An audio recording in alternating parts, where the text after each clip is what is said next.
जय हिंद एवरीवन। जैसा कि हमने आपको बताया था कि आपको रजिस्ट्रेशन करनी होगी, तो यहाँ हम आपको न्यू रजिस्ट्रेशन के स्टेप्स बता रहे हैं। तो पहला स्टेप, एप्लीकेशन नंबर फिल करेंगे, वेरीफाई करेंगे, आपके पास आपका ईमेल आईडी और मोबाइल नंबर दिखेगा, आप ओटीपी सेंड करेंगे। जैसे ही ओटीपी सेंड करेंगे आपको ओटीपी फिल करना होगा, उसे वेरीफाई करना होगा। वेरीफाई करने के बाद आपको यहाँ पे पासवर्ड सेट करने का ऑप्शन आ जाएगा। तो ये पुराना पासवर्ड नहीं है जो आपने फॉर्म फिल करते टाइम दिया था, ये आपको एक न्यू पासवर्ड रखना है। जैसे ही आप अपना पासवर्ड रखेंगे, उसे सबमिट करेंगे, तो देखिए यहाँ पे लिखा आ जाएगा sign up successful, please sign in to proceed for further registration. तो इस मैसेज को ओके कर देंगे। अब यहाँ पे आप अपने बच्चे की फर्दर जाके रजिस्ट्रेशन जो हैं वो कर सकते हैं। जैसे यहाँ पे मैं एक बच्चे का एग्जाम्पल आपको दे रहा हूँ, उसका रजिस्ट्रेशन नंबर फिल कर रहे हैं हम।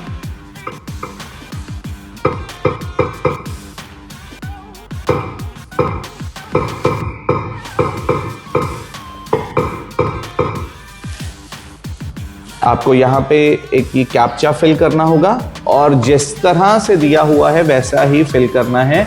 जो कैपिटल्स में है उसे कैपिटल्स में फिल कीजिए, जो स्मॉल लेटर्स में है उसे स्मॉल लेटर्स में फिल करिए। तो इस तरह से देखिए आपके पास विंडो ओपन हो जाएगी जो कि एक डिक्लेरेशन विंडो है। और यहाँ पे आपको 5 से 6 सेकेंड यहाँ पे वेट करने के लिए बोलेगा। उसके बाद ही आपको यहाँ पे ये डिक्लेरेशन पढ़ने के लिए बोला गया है। इसे पढ़िए ध्यान से। इसको पढ़ने के बाद आपको आई अग्री करना है।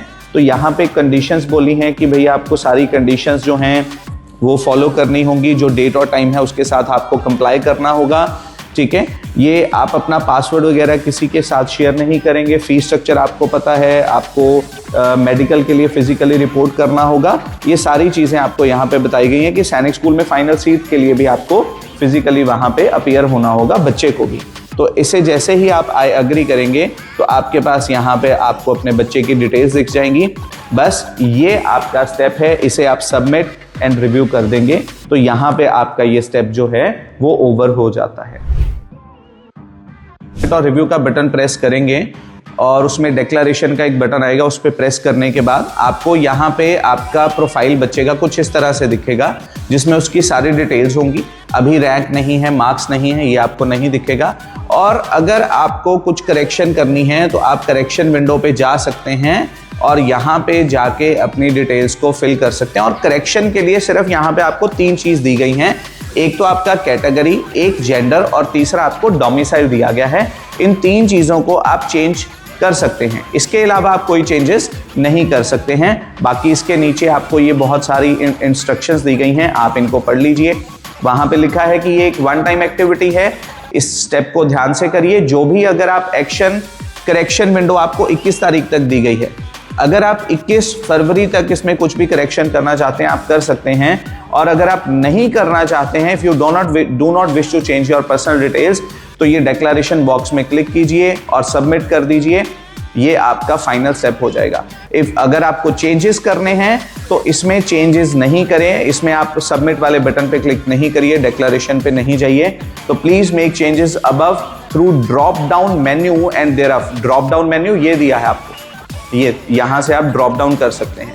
इसको बहुत ध्यान से कीजिए, कहीं पे गलती से भी आपका टच हो गया, आपकी कैटेगरी चेंज हो जाएगी, बच्चे का जेंडर चेंज हो जाएगा, आपका डोमिसाइल चेंज हो जाएगा। अगर नहीं करने वाला है तो प्लीज इस ड्रॉप डाउन मेन्यू को बिल्कुल भी मत छेड़िए। और फिर उसके बाद अगर आपने चेंज कर लिया है, करने के बाद अपना डिक्लेरेशन बॉक्स में क्लिक कीजिए, उसे सबमिट कर दीजिए। That will be the last step. उसके बाद एक और इम्पॉर्टेंट चीज है कि आप इस स्टेप को दोबारा से रिपीट नहीं कर पाएंगे। इस चीज का ध्यान रखिए क्योंकि उन्होंने साफ साफ लिखा है कि ये एक वन टाइम एक्टिविटी है, आप दोबारा चेंज नहीं कर पाएंगे।